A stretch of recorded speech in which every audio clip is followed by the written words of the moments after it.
Hi, I'm Monty. Welcome to Green Pea Matinee, where old movies still have plenty to say.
If you should walk down to the waterfront in the coastal town of Braddock in the state of North Carolina, you'd probably hear a story told about one of the skippers in the fishing fleet that makes this port its home. For this skipper is a woman, a strange, gaunt woman. And you can tell, even at first glance, that she is living somewhere in the past, as if even now she were suffering in atonement for all the tragic consequences of her willful acts. There was a time when Ruby was beautiful and alive. And I believe it was this spirit of life and love that caused so much envy and resentment to be voiced against her by the narrow, class-conscious citizens of our town. For Ruby was born on the wrong side of the tracks. And though she struggled valiantly to overcome this stigma, the townspeople never let her forget it. I'd been in Braddock over a year and was still an outsider. They called me the new Yankee doctor. And then I met Jim Gentry, Braddock's richest man. Jim's wife was an invalid, and I guess he'd tried 50 doctors before he got to me. And somehow, right away, Jim Gentry and I became friends. On that bright September evening, Jim was taking me out to a hunting party at Judd Corey's hunting lodge.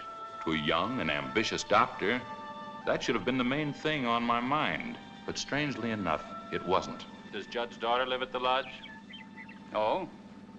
You know Ruby? Well, no, I've seen her in town. You couldn't miss seeing Ruby if she's anywhere above the horizon. Trouble was, I couldn't figure any way to meet her. This is going to be a mighty lively hunting party with you all set to launch a campaign for Ruby and Boake Tackman just home from South America. Ruby used to be real going on him.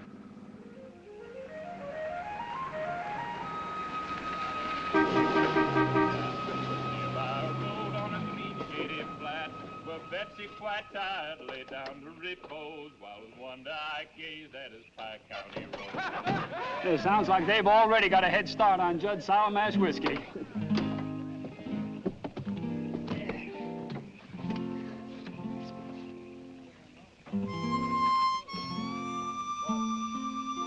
Don't let it shake you, Doc. It's just anatomy. I never saw anything like it in dissection lab.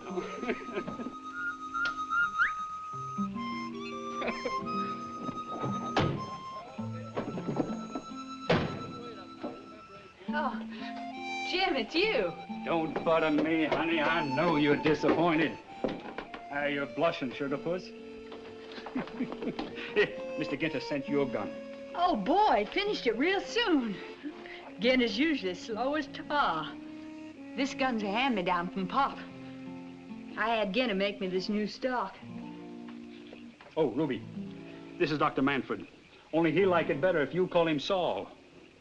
Hello there, Saul. Hello.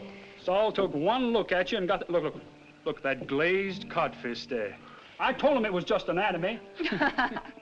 And what did he say? No, nothing much. It was all good, Ruby. He thinks you're cuter than a speckled pup. Here, Mrs. Gentry sent you some sachets. Oh, bless her heart. How is she? Oh, about the same. Sachets. Did you ever? My wife set her heart on making a lady of Ruby. Yeah, she doesn't hold with the saying about making the silk purse out of a sow's ear. Honey, if you're a sow's ear, when you come right down to it, what would anybody want with a silk purse, huh?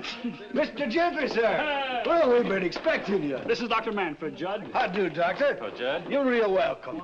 Oh, just leave those things right there. I'll take care of them. Come in, come in. Jewel, Yeah, Pa? fetch those things off the porch. Corner room suits you, Mr. Gentry, Fine. sir? Hello, I'll have to Jewel. put you in one of the rooms outside, but it'll save you $5. Good. Ma Corey! Best cook in Carolina, Saul. Her food's pure sin. Hello, Ma. Get some glasses of ice for the gentleman. Tell Jewel to bring in some more liquor. Gentlemen, this is Dr. Manfred. Doc, the big moose is Clyde Pratt. Hi, Doc. Neil Fulgren over here. Fulgren. And Cullen McAuliffe. Any money you put in Cullen's bank, you can kiss goodbye. Jim's been doing a lot of bragging about you, Doctor. Oh, that's real Well, I nice. want you to see this stock Ruby's got on her 30-30. Is that a dandy? Yeah, pearl walnut. A beautiful hunk of wood, Ruby. Yeah, I got it off the gatepost at the old Tackman plantation. I figured find as keepers. Yeah, must be the only thing out there that isn't underwater. I'd give my eye Beautiful. teeth for this stock. Looks like everybody's here. Yeah? Go ahead, Dan. I'll take the rest of this stuff.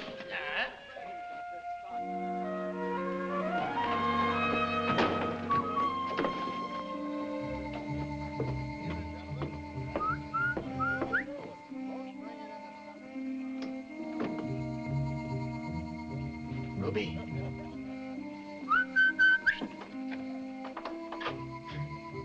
Where are you?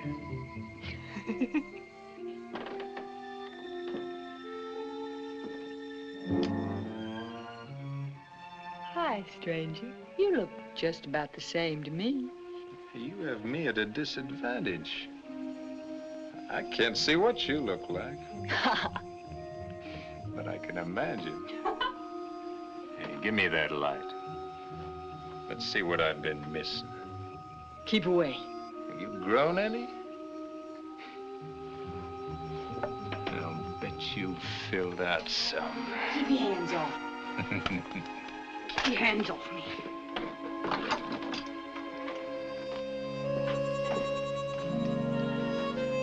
You little devil! Boake tells me, especially when he uses a bullet developed by Brennecke. Oh, that's that ballistic man from Leipzig, Germany. That's fine. Here's our guest of honor. Oh, it's like old times having you back, Bo. Judge been telling some grand things about you, Bo. Swear if he isn't better Somebody looking. get Boake a drink. I Let's get see it. that cartridge belt. I got that in Brazil. Dr. Manfred, Boake Tackman. How are you, Boake? Doctor? Home for good, Boake, or just visiting? Oh, I'm home for good this time, Jim. I'm going to tromp on your heels. Oh, got yourself some notion? Yeah, a real harebrained one. Claims he's going to drain our old plantation. Well, why not? Oh, wet or dry. It's not worth a nickel. It's full of salt. Well, salt's no problem. 300 acres of bottomland's a fair start. That's more than you had. Me, I started out with 2 hands and a tough hide. Gonna raise cotton? I'm going to raise quick cash crops. Produce I can ship north, because the plantation's only the beginning. Like you started out repairing tin lizzies. Bo, you got too much energy for a Carolina boy. Wears me out just listening to you. In South America, Bo, did those senoritas stir up your bloodstream? Yeah, how about it, Bo? I hear they're real hospitable. Well, I can't say they exactly cold-shouldered me. Dinner, come on. Yeah. But I never found one of them who could cook. That's why I came home. I saw a lot of it in South America, Dad. After they drain the swamps, they plow in chemicals. Can't eat this rich food without good whiskey to cut it, gentlemen. Nitrates. I've been shipping plenty to Panama. I know. I figured on getting it from you. Might have to get some of it on credit. Well, I suppose we can work that out. Jim starts out by selling something on credit, and before you know it, you're running another Gentry enterprise. Smell that. More turns out the best there is. No doubt about it.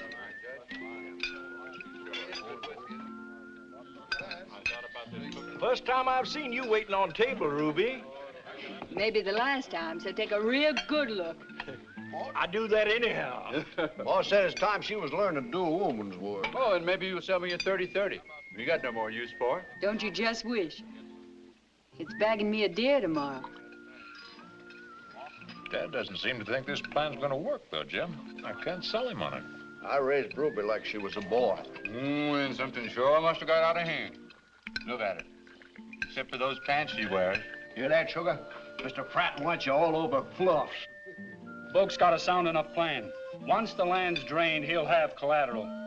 But he'll need capital to buy the pumps and equipment. Well, Boake's already talked to Cullen about getting a loan through the bank. Oh, he did? Will Cullen go for your notion, Boake? Well, he seems to. He said to drop in any time next week. We could talk the whole plan over, but... You Trying to brand him, Ruby? Sprinkle some hair on her and she'd pass for a bobcat. Ruby. I'm in your corner, Ruby.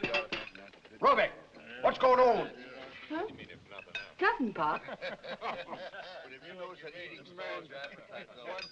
You're chasing after Boake Tackman again, ain't you?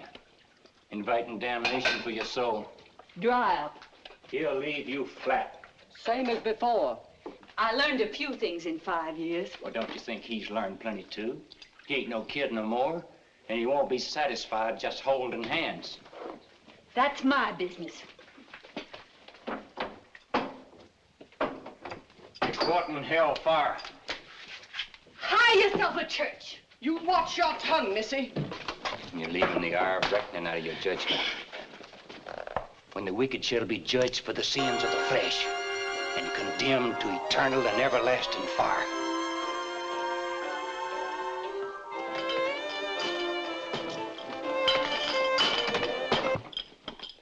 Don't let him rile you, honey.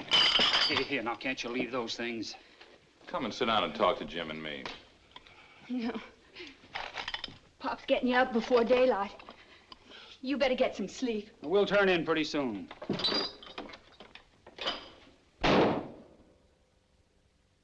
So far, I'm not doing too well. No woman like her. 1 minute fighting, scratching. Next minute, she's as sweet and soft as any woman alive. Guess I like her wild side best. Can't help being glad that Letty didn't really tame her. Oh, you didn't know. Ruby lived with Letty and me for a couple of years. When was that? While she was going to high school. Should have seen her the day Judd brought her over to the house. She was nearly 16. Thin, wild, all eyes.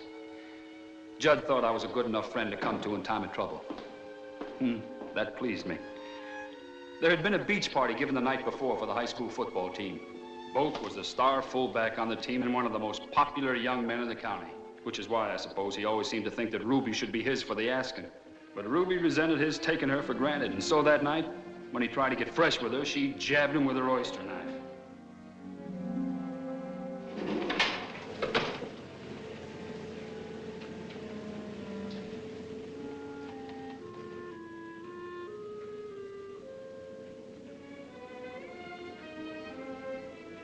Even though she never let on, Ruby was scared. She knew somehow that she was in real trouble.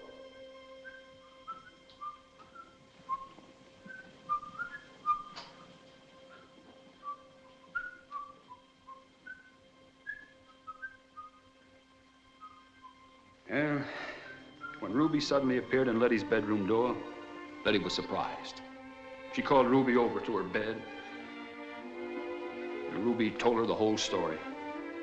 How she was glad she'd hurt Boake because he deserved it, but she was sorry she'd hurt him so bad, and how, well, Letty was shocked down to her toes, deeply concerned for Ruby.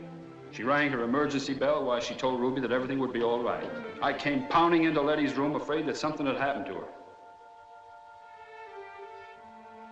Well, she said Ruby was going to stay right here with us a while and no ifs or buts, so she could have protection and care a young girl needs. Not having any children of her own, Letty set even greater store by Ruby. Taught her how to dress, how to act toward the servants, how to manage a big house. Taught her all sorts of nonsense. Then Ruby finished high school and Judd needed help, so he fetched her back to this. So maybe we weren't as kind as we meant to be, training her for a life she can't have. You see, Ruby doesn't belong. You mean socially? She's from the wrong side of the tracks. You mean to say in this day and age... You're forgetting where you are, Doctor. But that's absurd. It's worse than that. These fools are so full of pride about who they are. But their fine old family names. So blind but can see over nothing. They can't see what she is. How wonderful it... She is indeed.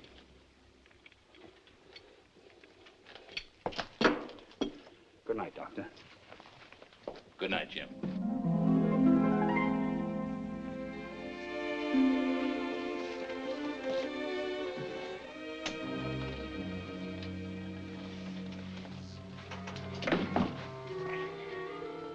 Ruby. Go away, Bo. I mean it. I bet. I saw how you looked at me. When? Before you turned wildcat and mocked me up. If your face hurt, there's some stuff in Pop's medicine box. Go away, Bo. Ruby, who you be hunting with tomorrow? Doctor, I suppose. Take him up toward the ridge. When you get him to our place, get rid of him. Ruby, will you? Maybe. Maybe I will. Maybe I won't. Ruby.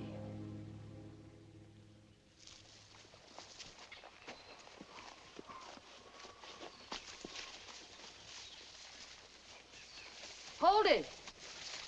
Always put your gun through ahead of you. Oh, thanks. The other way, you're liable to get shot. Ah! Thank you. You sorry you're stuck with a greenhorn? Papa always pairs off experienced hunters with the ones who are raw at it. You'll catch on.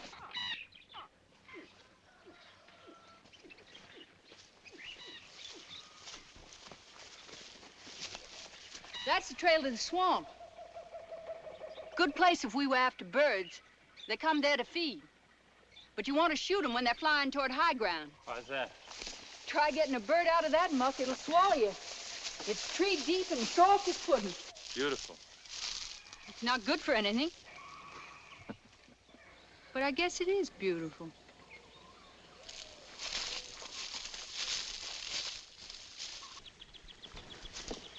That hollow's a likely place for deer. You go on up the trail. When you get to the top, cut across the ridge. They'll smell you and come this way. Won't they smell you? Wind's blowing my way. Oh, sorry. That's all right, Doctor. If I tried to do your job, I'd be as dumb as a dog that doesn't know sick 'em. What do I do when I get to the ridge? If you hear me shooting, we've got a deer. If you don't, wait up there and I'll find you. Thanks.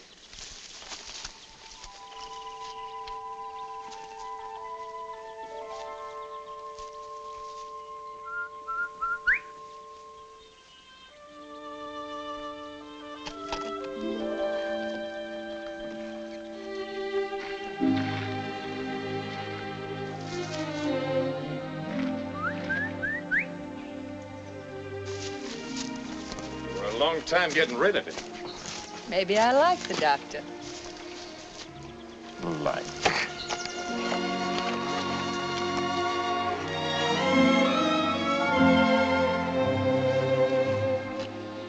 You can like who you want, but I won't be kept waiting. I've done some waiting. Boake, you don't know. You can have South America. You can have the whole world. This is for me. What, Boake?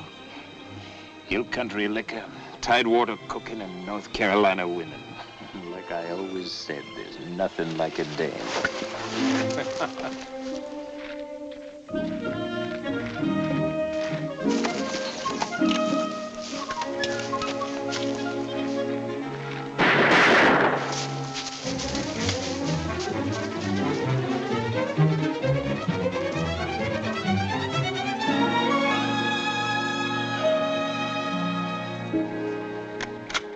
Best shot I ever made.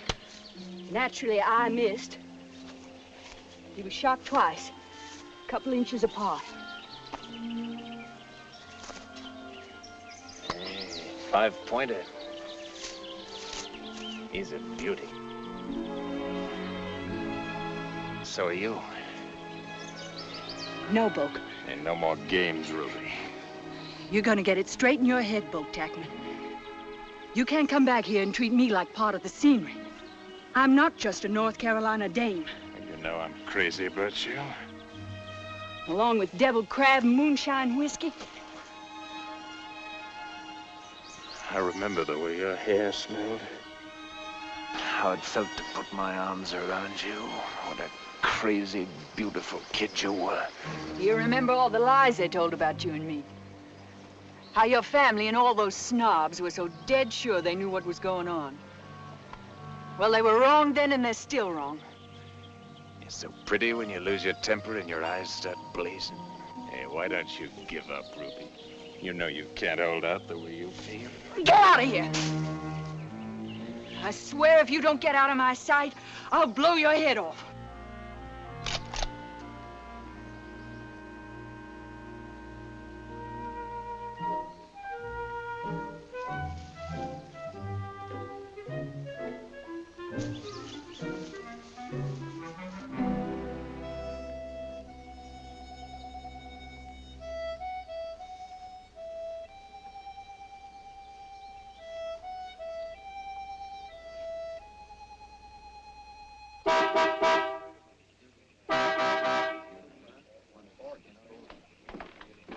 Oh, Miss McCullough. Judd, please tell Daddy I'm here. Hello, Tracy. Come on in, honey. It was about 20 yards up the slope. Then, just as I fired, the wind came up. That old alibi. To help me. I didn't even see the one Ruby got. Hello, Clyde. Tracy, honey. My goodness, Neil, you look like a bear. Hello, dear. Hello, honey. Well, heavens, you don't have to stand. Sit down. Oh, Tracy. Oh, hello, Rube.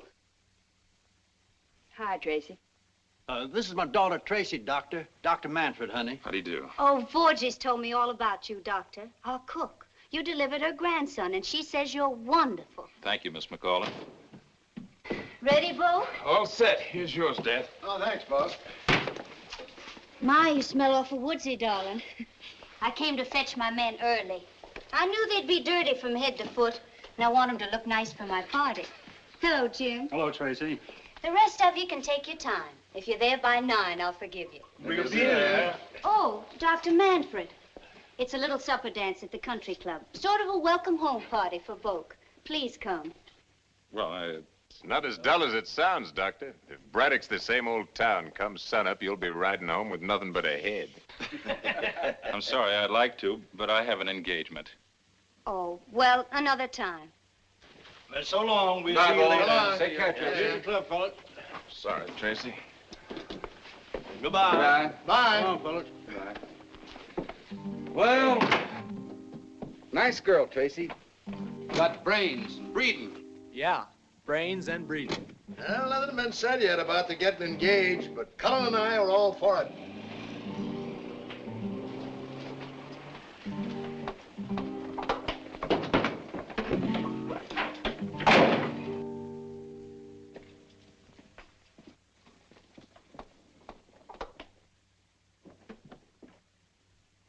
Sowing the seeds of a tarnished name. Cut that. Sowing the seeds of eternal shame. Oh, what will the harvest be? I said you cut that. I ought to kill you for that. What's stopping you? You ain't suffered enough yet. You wait till Boake Tackman marries that girl. He won't. They'll live together fat and easy. He'll put his arms around her. She'll feel as good to him as you ever did. Better, likely.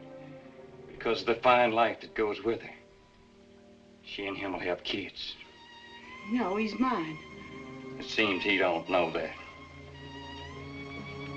Can throw Tracy McAuliffe at him all they want. Boake's mine.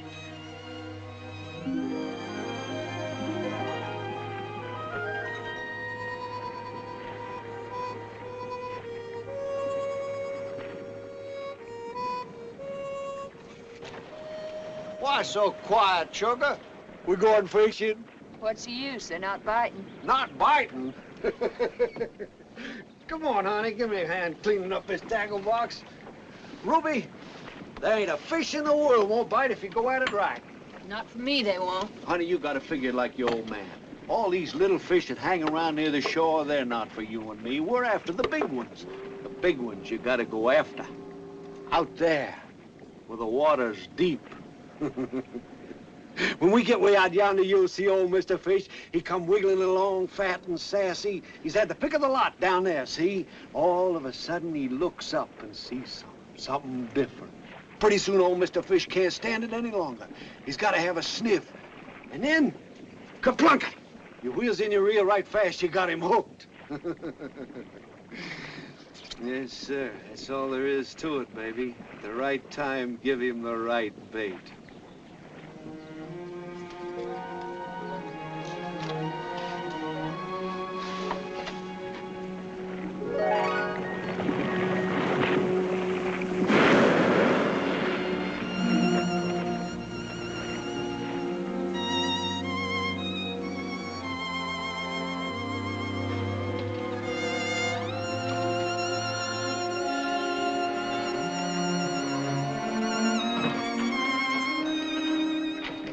I hate leaving here. Every time I hate it more. Kiss me again.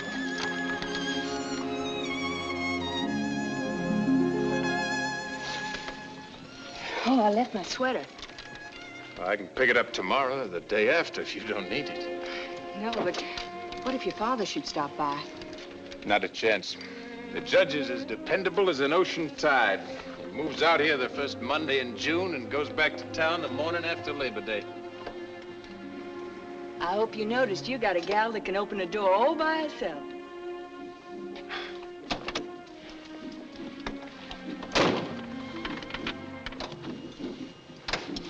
Hey, listen. That's the new pump. The big one.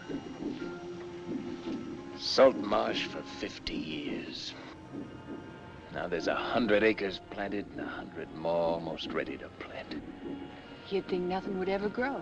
Wait and see.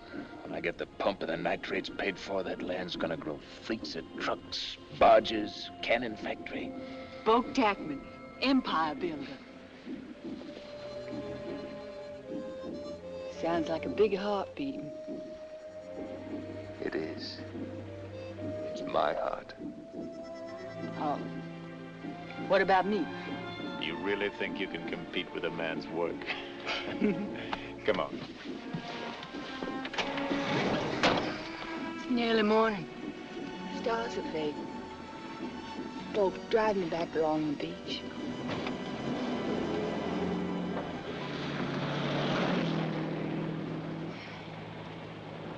Love me? Sure thing. Promise. I love you, baby. Tell me like you mean it. Stop trying to put words in my mouth, Ruby. Let me say what I want to say when I'm ready to say it. Relax, honey. You got your throttle wide open. But you're always holding back. You think I'll wait and wait while you take your own sweet time. Don't push me, Ruby.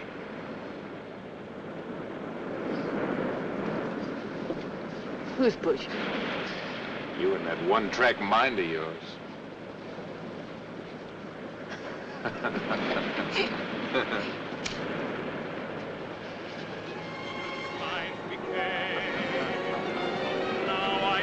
Hey, two can play at that game. Oh, it's all right, I got it. Got it.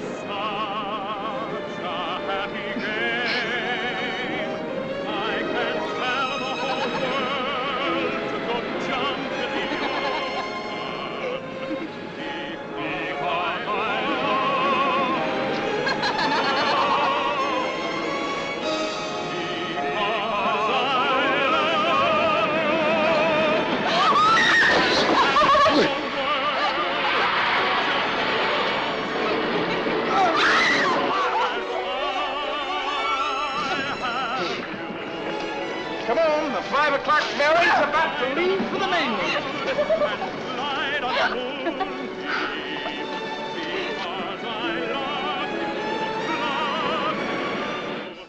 Now all the South Shore folks be getting their backs up because of Tracy McAuliffe. The whole fishing fleet's already talking. And everybody down to the meeting house scandalizing about you and him. No, those hypocrites, let them talk. I'm ashamed we got the same name. Well, I'll be changing mine pretty soon. You fool. You wanton fool. You think Boake Tackman will marry you? I don't think, I know. He's ashamed of you. Sneaking out to meet you at some joint on the highway where he don't run into his fine friends. And even if he did want to marry you, Boake Tackman's tied hand and foot. Let him try to break away. They'll stop him. They got their ways. Joe, send in a couple of bourbons with water. I get 4 on 8 holes and 2 birdies, and then I miss a putt that long. Cost me $40. Come on, pay up. Okay. What's the matter, George? Did our big amphibious engineer take you to the cleaners? You said it. That cold dip in the ocean must have put Boake in shape. Yeah. How did it happen? Or shall I take a guess? Well, when Boake hit that water, I bet he fairly sizzled. Next time you're out romancing, don't forget to take your water wings. Or a couple of oars. Sour grapes. Okay, I admit it. Sure. The rest of us either too old or too tired. Say, Boake, Cullen told me about your plantation, how you want to spread out. And I've got that old cotton warehouse. You want to sell or lease? Gotta think about it. You and Tracy coming to the barbecue tonight? Yeah, sure, I guess so. Fine. After dinner, when our women are having themselves a hen talk, we'll get together, okay? Okay, yeah.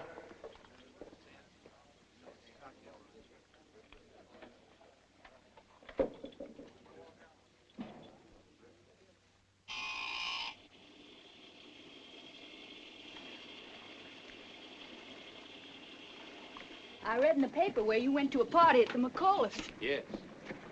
I thought about you dancing with Tracy. And honestly, Boake, I had to pity her.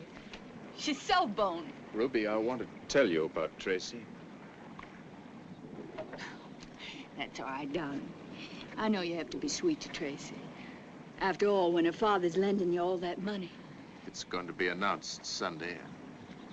I know you'd want me to tell you first. Tracy and I are going to be married.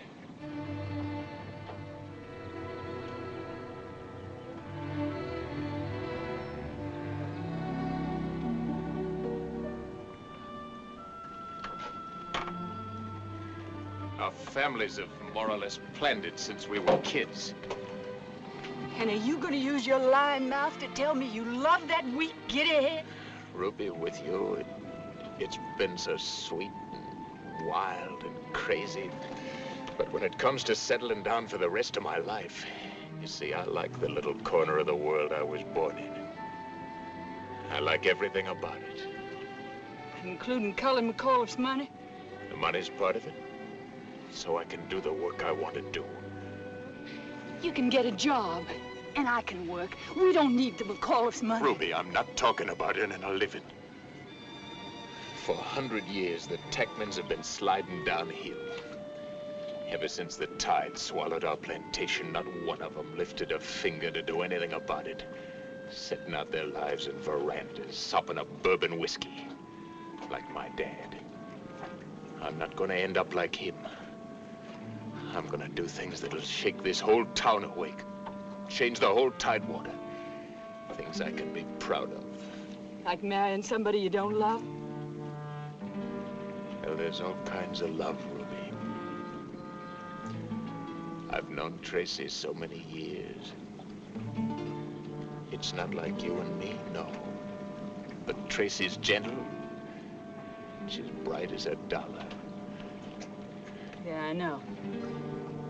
She's got brains and breeding. Both of you. Like a pair of pedigreed hounds.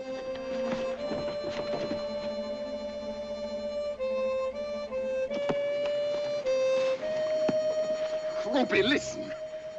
It's not the end of the world.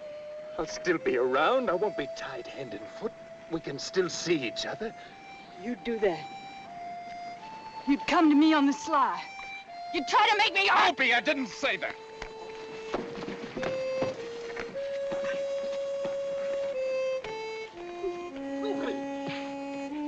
Marry her and rot! And don't ever come sneaking back here! Stop, you! Let him go! If anybody's gonna kill him, I am.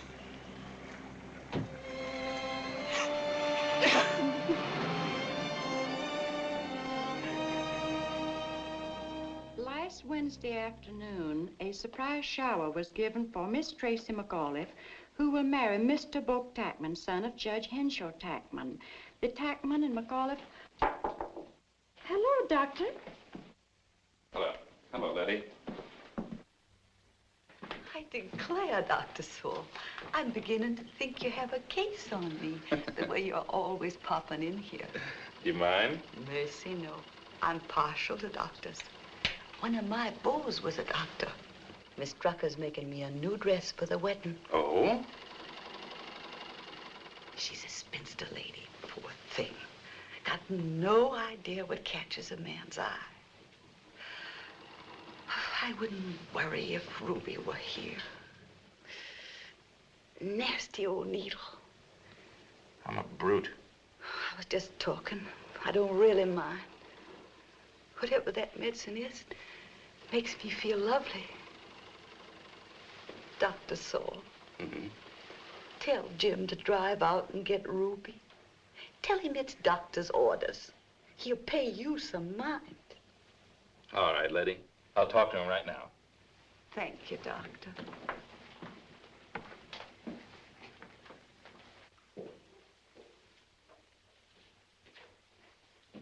Oh, hello, Saul. Jim?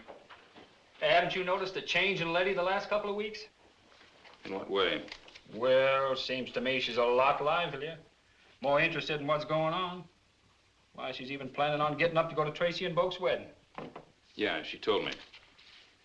She wants you to drive out and bring Ruby here. I know, she asked me, but it'd be torture for Ruby with all that talk about the wedding. Letitia's dying, Jim.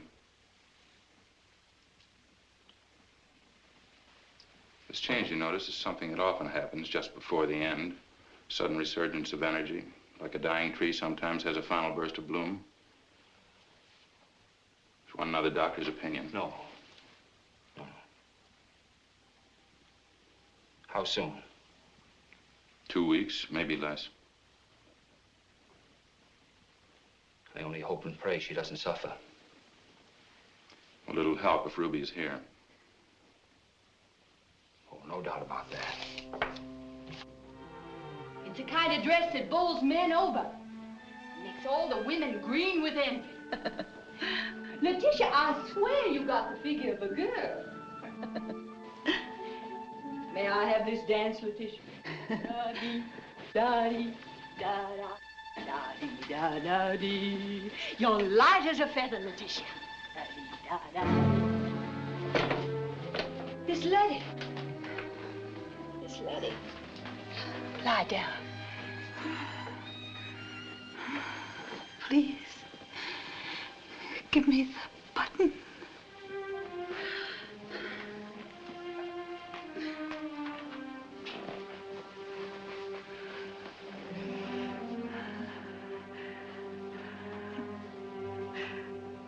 When it got dark, I was frightened. Papa gave me a button and told me to hold on. Then nothing could happen to me. Hold on tight. He's... Miss Letty.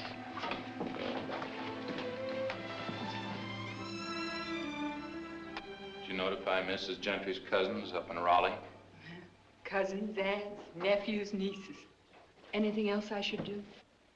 You going to order the flowers? Then everything's taken care of. I just realized again how extraordinary you are. Thank you, Doctor. Not only because you're beautiful, you're so unpretentious and honest. You mustn't pay any attention to these people. This is a stuffy, snobbish town. It's the only place I know. Someday somebody will take you out of it, and you'll see Ruby, I think you're wonderful. Thank you, Saul. Goodbye. Bye.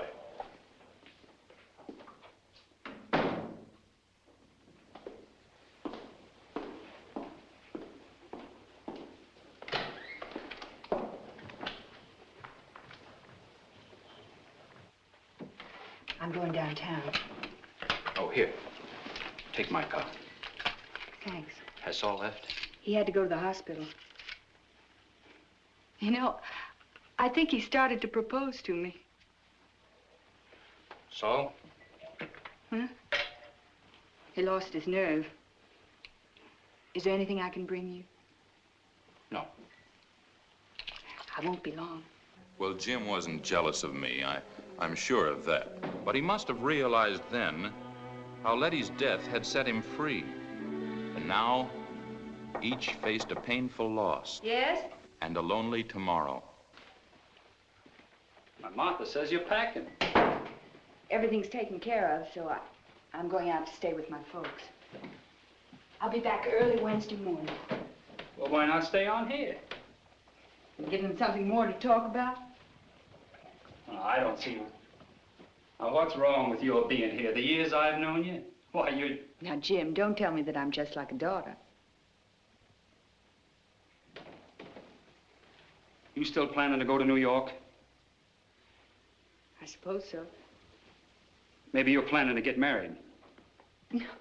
Whatever put that in your head? Well, it's been in Saul's head since the first day he laid eyes on you. Oh, it's all sweet.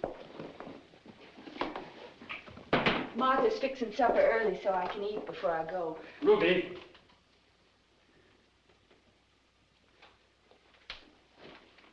Heaven knows what you'll do. Running off, getting yourself tangled up with somebody. Don't worry about me, Jim. Now, I don't want to lose you. You and me are the same kind of people. As far as this town is concerned, we're mongrels. Even Letty was out of my class. Well, Letty was sick for 8.5 years. For 8.5 years, I didn't have a marriage, but I stuck it out. And I was going to wait a while before I asked you. Well, I'm asking you now. Mrs. James Gentry. That would really give them something to talk about. Oh, forget them. They'd say Boake Tackman wouldn't have me, so I hooked you to get your money. Anybody talk about my wife, I'd break them in two. They'd wonder if I was still mooning over Boake. And they'd talk about it. And after a while, maybe you'd start wondering too. Oh, I've seen you hunting fish, Ruby, and I never saw you cry about the ones that got away. Go up to New York if you want to. I gotta be there on business next month. We can be married then.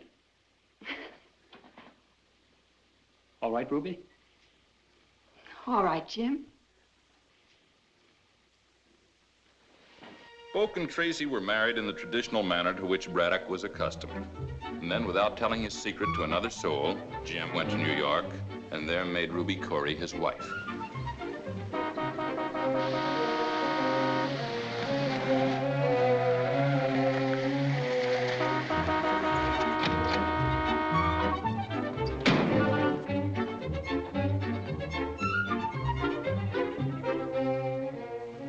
Shall I carry you to the office? No.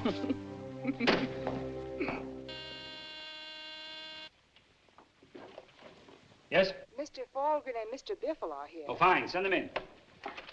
They got here so fast, you'd think they were working for you. Well, in a way, they are. Good to see you, Jim. Thank you. Howdy. What's your big news? I'll lay odds it's that assembly plant. It's bigger than that.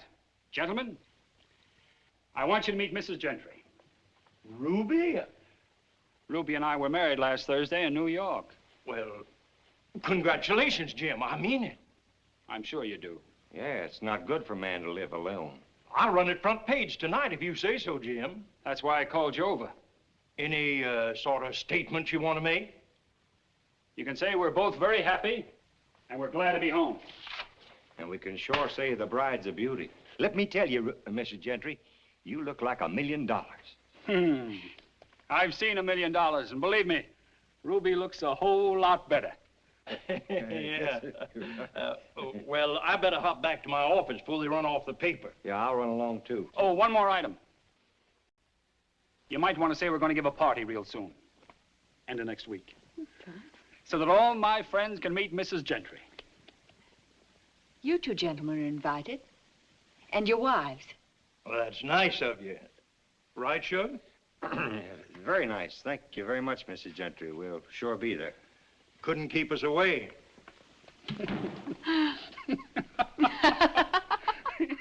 It was unbelievable how many prominent families stayed away. Their excuses were convincing enough, but it seemed as if some secret conspiracy had been successfully executed. Well, I have an early operation in the morning. Oh, ate too much. Takes a Yankee to appreciate this Tidewater food. Takes a Yankee to show some manners. Oh, no.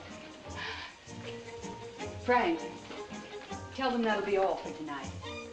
And they're welcome to eat before they go. Good night, Jim. Thanks for inviting me. Thanks for showing up. Good night, Ruby. Good night, Charles.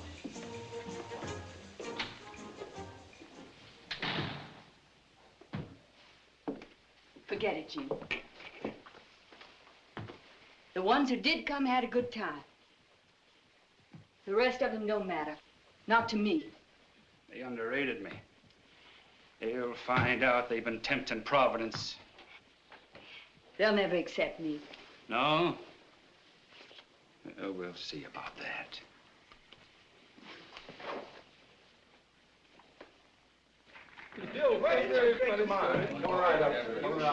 Jim Gentry, how long is it you've been a member of this country club? Why, nearly 10 years. 10 years? Blamed if I ever saw you before one of our Saturday night brawls. Well, the penalty and reward of having a young wife, gentlemen.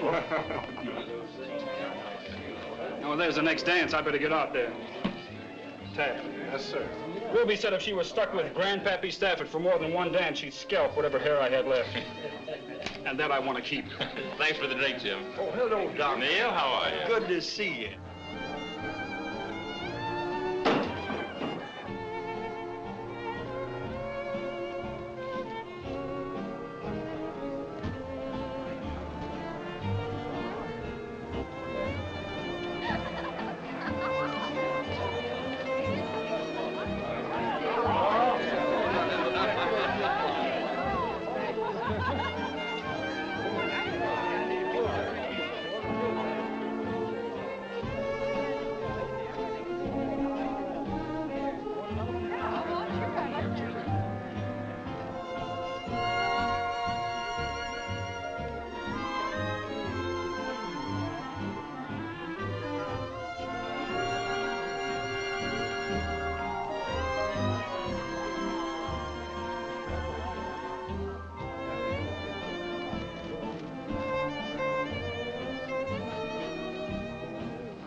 What's the matter, Jim? Somebody snatch her away?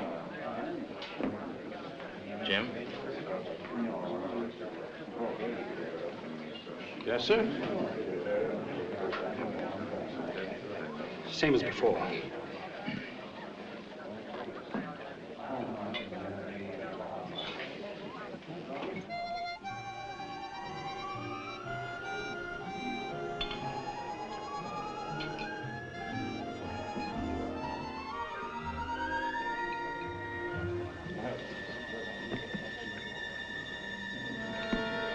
Jim?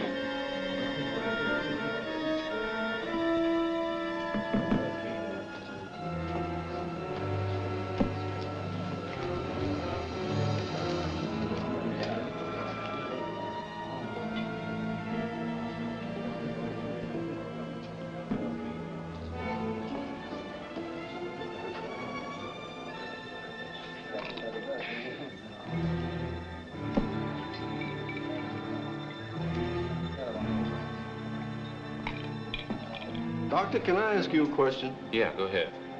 Well, now, this business they always hand you about not being able to mix your drinks, you know, I often wondered about that. Now, do you think that... Give me a double brandy, please. Yes,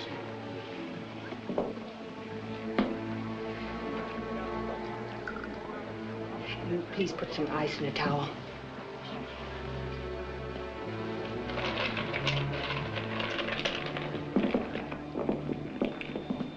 I'll take that. Yes, sir.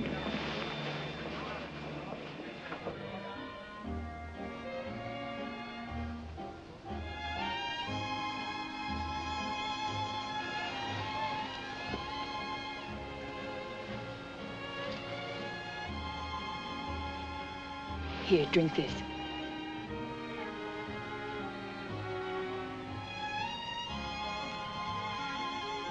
I don't want this. Come on, honey, let's go. Not till I finish with that scum. That filthy... Oh, where did he go? Jim, don't be a fool. Take your hands off me. Jim, what's got into you? I've never seen you like this. Well, you little tramp. You're dressed up to look like a lady. It's a pity you can't behave like one, and none of this mess would have happened.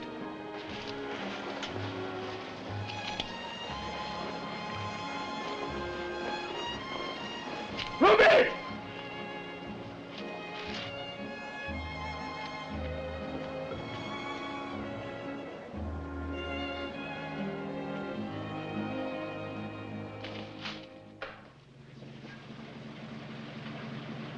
Good night, Jim.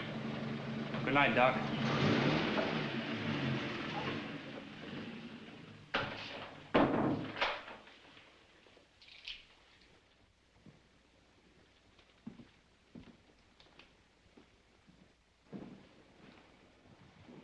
Ruby?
I had no business saying what I did. I'm sorry. What? Jim, No, not now. Well, tomorrow's another day.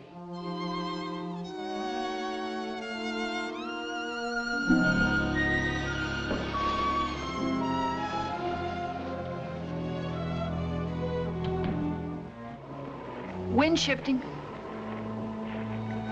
Jim, when are we going to talk? About what? About last night. Isn't that what we came out here for? I wanted to be alone with you. That's all. But how can you forgive me if I don't tell you? I don't want to hear. I didn't mean to hurt you. I didn't even think until after. I don't want to hear anything. If you saw him first, or if he saw you, or if he asked you to dance. I don't know how it happened. All of a sudden, Boake was there, and we were dancing, and it seemed like we both forgot there was anybody else. Don't, Ruby. When I married you, I knew all about Boake. I would have been crazy to think that he still didn't mean something to you. Jim, what is love? I've been so happy with you.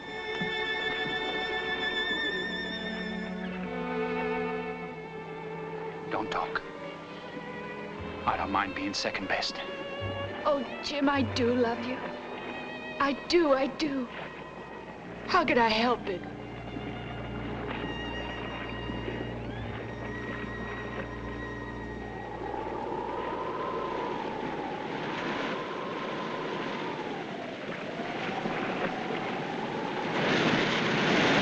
Are you cold? A little bit. I'll get you something to drink. Thanks.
I keep seeing Jim's face just before it happened. And then afterwards, he was gone so quickly. It doesn't seem possible that he just swallowed up by the waves. How could he be gone so quickly? Maybe if I hadn't called out, he would have stayed below. Or if I'd called out something else besides his name. You got to stop blaming yourself. Without him, What's that? What are they doing? Just making a racket. Probably worked up about Jim. Worked up? I'll close the window.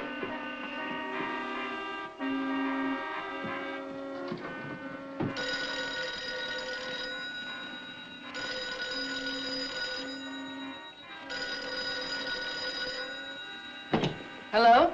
Murderer. Who is this? Murderer. Murderer. Somebody calling me a murderer. Hello. Who is this? I'm going to have you reported to... They think I killed Jim?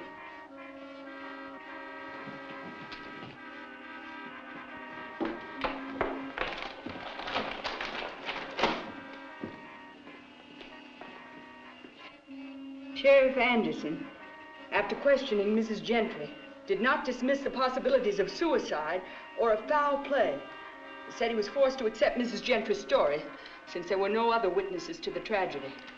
However, he mentioned reports of domestic difficulties in the Gentry home and said that Mr. Gentry, only the night before, engaged in a fist fight because of Mrs. Gentry's attentions to another man.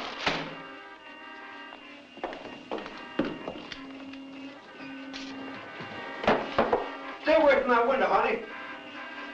Don't pay them no mind. Somebody's got to stop.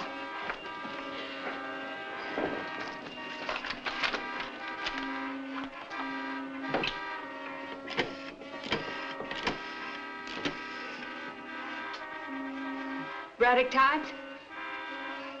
This is Mrs. James Gentry. I want to speak to Mr. Neil Fordley. Hello, Neil. Neil, you don't really think that Jim killed himself? Or that I could possibly... Everything I told the sheriff was true. It was all lies, that story you wrote. And after the brazen show you made of yourself the other night, I'd say you're getting off easy. Sure. Sure I was Jim's friend. But let me tell you something, Ruby. When you sashayed in from the swamps thinking you was good as anybody, his friends should have sent you packing before you could hook him. And if we had, he'd still be alive. Tearing through the driveway. That's trespassing on private property.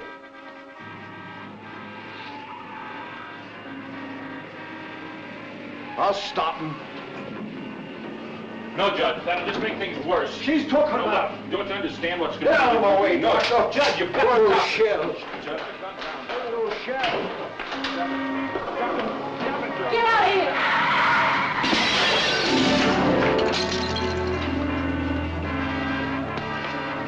You all right? I'm all right, Doc. But a lot of people in this town are going to be sick. Jim had always used his money wisely, but Ruby was out for blood. The Wayne Trucking Company's missed a lot of payments, and they owe a lot of interest. How do I take over their trucks?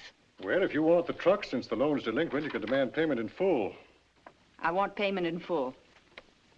Now, this note on Perry Duncan, or what did you call it? A demand note. If you intend to collect on that, it's customary to give 30 days' notice. Says here 24 hours. Well, that's the minimum notice. Give them the minimum. First thing tomorrow morning.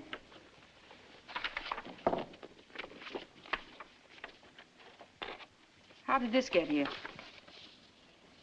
Didn't Cullen McAuliffe loan money for this? Oh, Boake Tackman's note. The Fair County Bank did make the original note, but Mr. Gentry took it over from them. Mr. Gentry thought it a very promising project. Do you want to demand payment on that, Mrs. Gentry? Neil Fulgren. Can I take over the Braddock Times? With a writ of attachment? Well, from a business standpoint, I'd advise against it. Can I take over the Braddock Times? Naturally, you can, Mrs. Gentry. You can also take $1 million and make a bonfire out of it. Have that note or writ or whatever you called it served on Mr. Fulgren first thing tomorrow morning.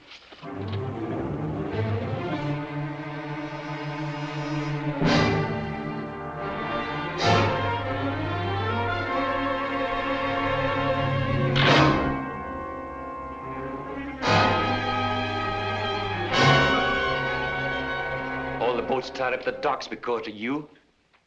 Packing plants closed. All those folks out of work. And they're hating me because I'm your brother. They're hating me for your sins. I told Pa you had to come and fetch you home to make you stop what you're doing. But he wouldn't listen. Pop's got more sense. Sister, you got to pray.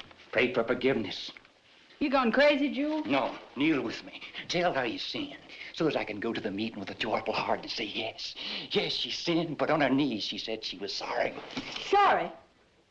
For getting back at people who gave me a rough time all my life? You're plowing iniquity and you're sowing wickedness. Go home. Get out. There'll be a reckoning. Whatsoever you sow, that shall you also reap. Well, so far I reap nothing but pleasure. Go to your meeting and tell him that. Evil. Evil spawned of the devil. And tell him this is just the beginning. You've sown the wind, and you'll reap the whirlwind.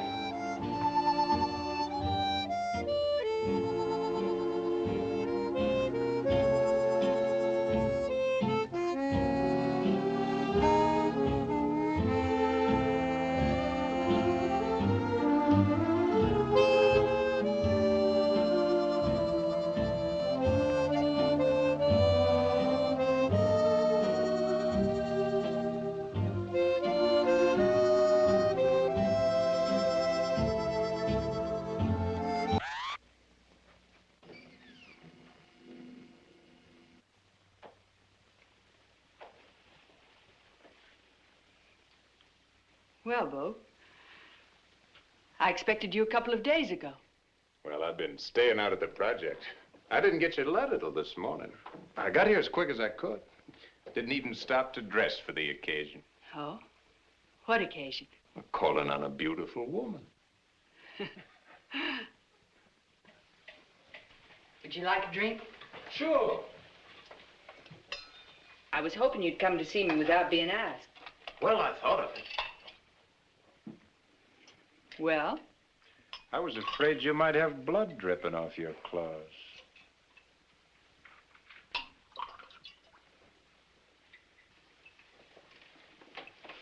I haven't hurt you. I know. And I could.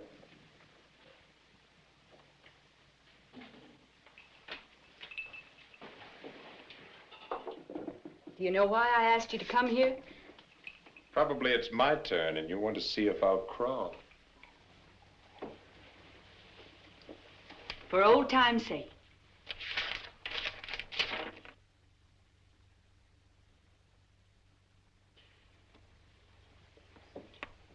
How much? What's the price? It's all yours. I'm giving it back to you. You don't owe me a cent. Tell me, why do I rate this? You trying to buy off your conscience? You think I'm sorry for what I've done to them? Those foul-mouthed, whiskey-soaked Carolina gentlemen? I've got them on their knees begging for mercy, and I'm glad. Ruby, nobody's ever harmed you enough to... Not enough. The way they tramped back and forth over my life, treating me like I was trash. They never let up. When I married Jim, when he died. And Boake, you know if it wasn't for them that you and I would... Boake, now I've got money. I can give you anything. Everything. Forget your pride.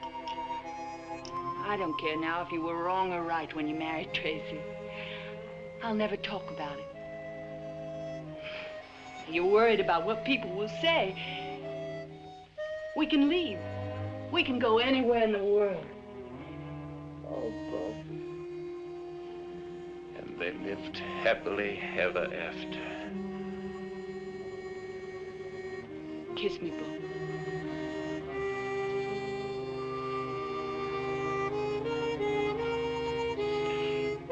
You still feel the same. That's right. Exactly the same. There are things you can change with money, Ruby. The way you fix your hair, the way you dress.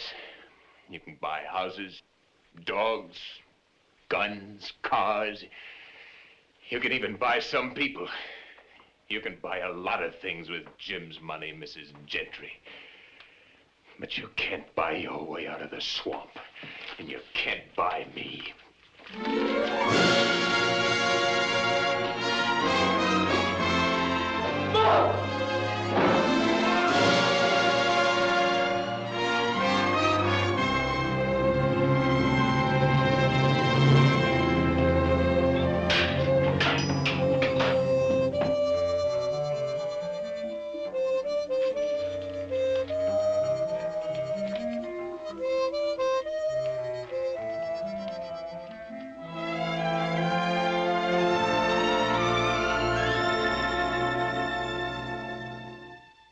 Boake had told her himself how the land had been salt marsh for 50 years.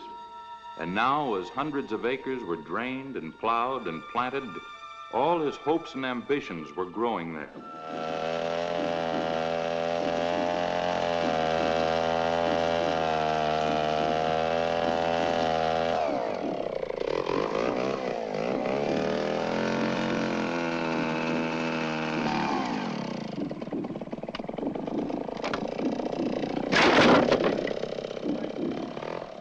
Up your own sign, Miss Gentry? No. Now, that stretch yonder where nothing's planted still has a lot of salt water in it. We're clearing it up as fast as we can. Turn off the pumps. But high tide will flood it again, and you'll be right back where you started. I said turn off the pumps. I can't do it, Mrs. Gentry, unless I know for sure that...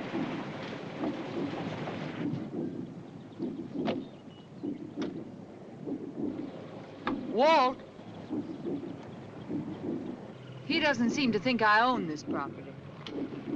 She owns it, all right. Well, if I turn off those pumps, the part that's planted will get flooded, too. Why, in a couple of weeks, all of the... Turn off the pumps. And have your men dig through that dike. dig through? A good wide ditch.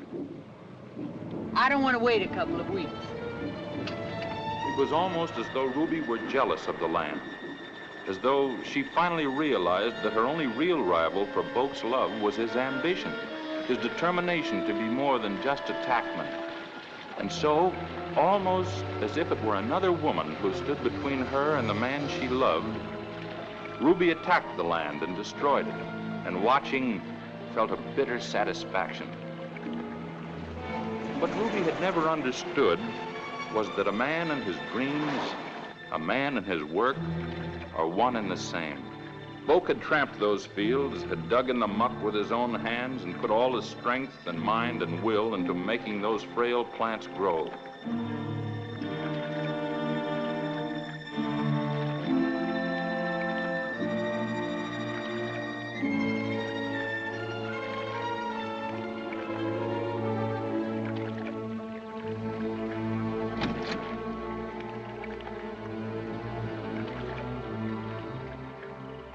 Got a cigarette?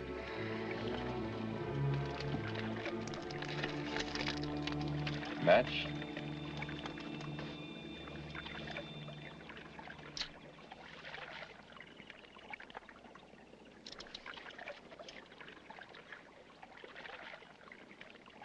Let's get out of here.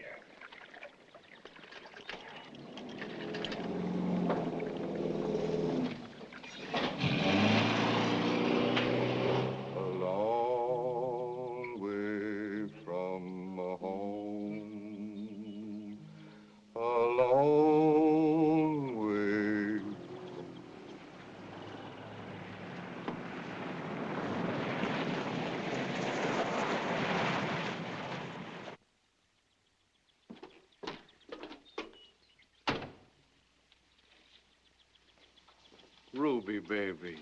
Sure glad to see you. Couldn't start duck season without my sugar. Hi, Pop. Oh, honey. You got some gun you can loan me, Judd? Sure, I got that 16 gauge with a full choke. Fine. Only thing is the muzzle blast. But I got this compensator. Let me see that gun, Cullen. I've always wanted it. Ruby. Mrs. Gentry. Judd didn't say he was expecting you. We heard a car drive up, but You didn't say you were planning on hunting with us today, Boake? I didn't know I was going to till just a little while ago. Sit down, gentlemen. New gun? Yes, it is. English. I ordered it through Gentry. I read an ad for this gun. Yeah, in the Gun and Rod Journal. It's listed at nearly $2,000. You must be feeling prosperous. I ordered it last summer. That was back in the palmy days. Yeah. But I made up my mind I was going to hunt with it once before I put it up for sale. Yes, these are mighty lean times. I was just thinking it's a lucky thing for us that there's a limit on ducks, Mrs. Gentry. You limiting me to the limit? Well, no. We're just hoping you'll be generous and leave us a few. To better times, gentlemen. It's bound to come. We've weathered worse than this. Droughts and floods and Yankee invasion. You didn't drink. To better times. When the swamp trotters take over and turn the whole world into a stinking swamp.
Let's go back.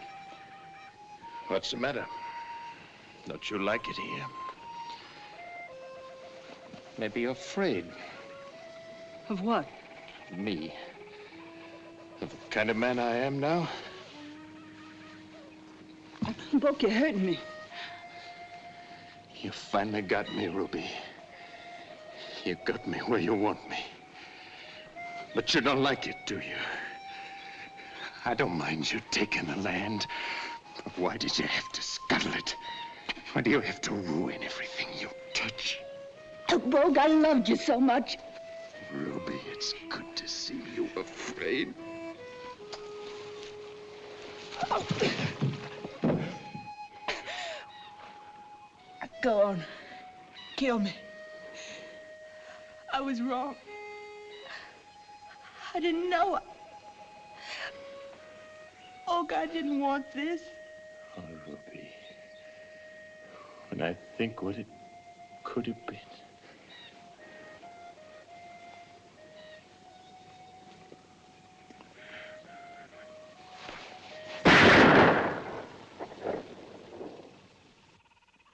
They shall be bound together and thrown into a fiery pit. It's Jewel. Woe unto her and her iniquity. Get over there behind there. Incense she burned, and she decked herself with pearls. I can't tell where he is. Come on, through here.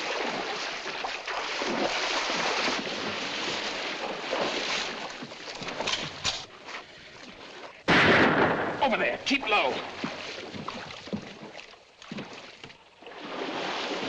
Down there. Under there.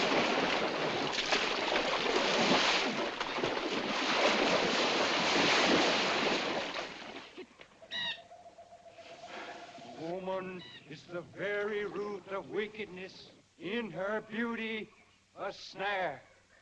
The Lord strengthens the hand of the righteous to strike down the sinner. Joel, you gone crazy?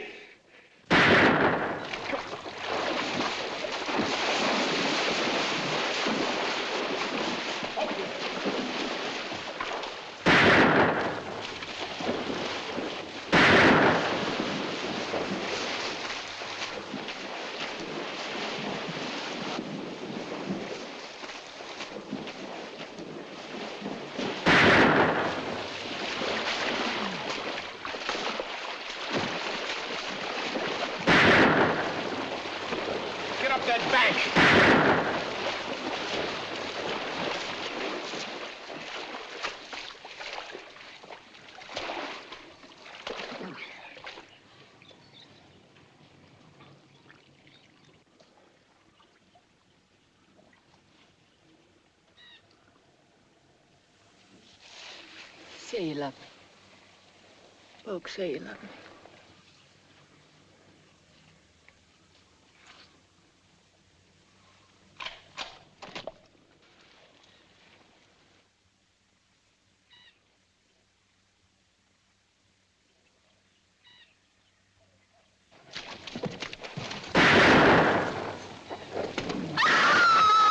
The wages of sin is death.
What have I done?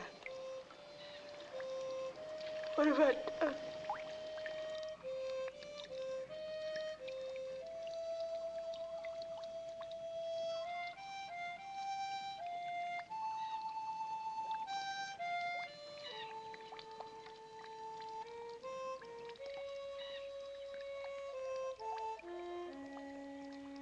Yes, Ruby Gentry was born on the wrong side of the tracks, and the people of Braddock never let her forget it.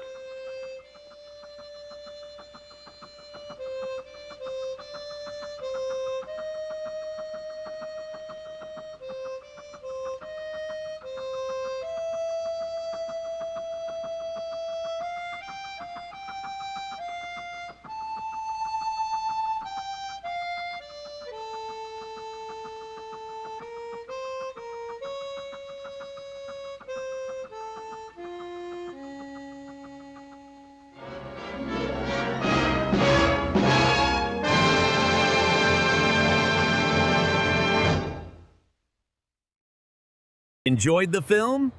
Like, subscribe, and don't be a stranger.